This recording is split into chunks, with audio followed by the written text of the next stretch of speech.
আল্লাহ আমাকে অনেক ভালোবাসেন, এই জন্য প্রতিনিয়ত কোনো কিছু প্রবলেম ফেস করলেও, কোনো কিছু নিয়ে ঝামেলায় পড়লেও আমি কোনো না কোনোভাবে আমার অনেস্টি দিয়ে, আমার লয়্যালটি দিয়ে আমি আমার নেক্সট স্টেপটাকে খুঁজে নিতে পারি।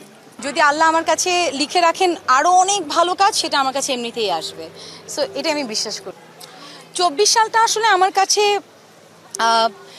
সবারই আসলে ভালো খারাপ আপস অ্যান্ড ডাউন সব কিছুতে থাকে। ইটস নট যে আমরা যারা ইন্ডাস্ট্রিতে কাজ করছি তাদেরই থাকছে, ইটস নট লাইক দ্যাট। আপনি একটা কর্পোরেট জায়গায় দেখেন, আপনি একটা বিজনেসম্যান বিজনেসউম্যানকে দেখেন, সব জায়গায় এটা আছে। সো আমারও কিন্তু ব্যতিক্রম না, আমারও আপস অ্যান্ড ডাউন ছিল। বাট আমার একটা খুবই ভালো দিক, ভালো গুণ আমি বলতে পারি যে আমার আপস অ্যান্ড ডাউনের মধ্যে আমি ভালো জিনিসটাকে পিক করে আমি সামনের ধাপে এগিয়ে যেতে পারি, যেটা হয়তো অনেক মানুষ, অনেক আর্টিস্ট পারে না। So I am blessed. Maybe আমি একটা কথা বিশ্বাস করি, if you are honest no one can stop you. So আমার কাছে মনে হয় যে আল্লাহ আমাকে অনেক ভালোবাসেন, এই জন্য প্রতিনিয়ত কোনো কিছু প্রবলেম ফেস করলেও, কোনো কিছু নিয়ে ঝামেলায় পড়লেও আমি কোনো না কোনোভাবে আমার অনেস্টি দিয়ে, আমার লয়্যালটি দিয়ে আমি আমার নেক্সট স্টেপটাকে খুঁজে নিতে পারি।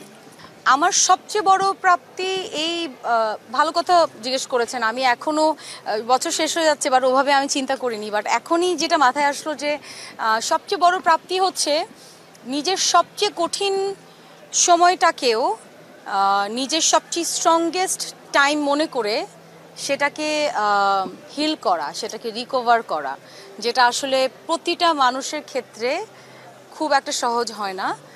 বাট সামহাও আলহামদুলিল্লাহ আই এম ব্লেসড, আল্লাহ আছেন আমার সাথে, যে আমার সবচেয়ে কঠিন সময়টাকেও আমি খুব সুন্দর করে পার করতে পেরেছি। এটাই আমার কাছে বড় প্রাপ্তি। আমার মনে হয় বেটার অপরচুনিটি তো অবশ্যই দরকার। আর আমার একটা ব্যাপার আছে অ্যাজ অ্যান আর্টিস্ট, যে সাপোজ আমার সামনে 10টা কাজ রেখে দিয়েছে কেউ, 10টা কাজের মধ্যে যদি আমি দেখি 2টা কাজ আমি ডিজার্ভ করি, আমি সেই 2টাই করি। সেটা পুরোপুরি আমার ডিসিশনে, এবং এটা অনেক ক্ষেত্রেই হতে পারে। হয়তো আমার মনে হয় আমি আরও অনেক ভালো ভালো কাজ ডিজার্ভ করি। আপনাকে এটা একটা কথা বললাম না যে আপস অ্যান্ড ডাউন সব জায়গায় থাকে। ধরেন আজকে আপনি একটা পজিশনে আছেন, তারপরে হয়তো আপনি নেক্সট ধাপে যাবেন, না গিয়ে আপনি হয়তো পিছনের ধাপে চলে গেলেন। হ্যাঁ, সো এটা হতেই পারে, ইটস লাক। অ্যান্ড ওই জায়গা থেকে আমার মনে হয় যে ওটা মাথায় রাখা উচিত না। আমি হয়তো অনেক ভালো ডিজার্ভ করি, অ্যান্ড হয়তো আমি অনেক ব্লেসড যে আমি অনেক ভালো কাজও করছি, যেই কাজ হয়তো অনেক অনেক মেয়ের স্বপ্ন সেটা আমি করছি।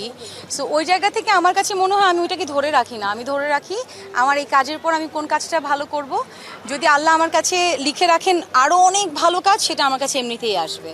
সো এটা আমি বিশ্বাস করি। সবাইকে নতুন বছরে অনেক অনেক শুভেচ্ছা। আপনারা অনেক ভালো থাকবেন, মানুষকে ভালো রাখবেন। ভালো থাকা যেমন ইম্পর্টেন্ট, ভালো রাখাও তেমন ইম্পর্টেন্ট। সো আমার জন্য দোয়া করবেন, আমার পাশে থাকবেন যেভাবে এত বছর ছিলেন।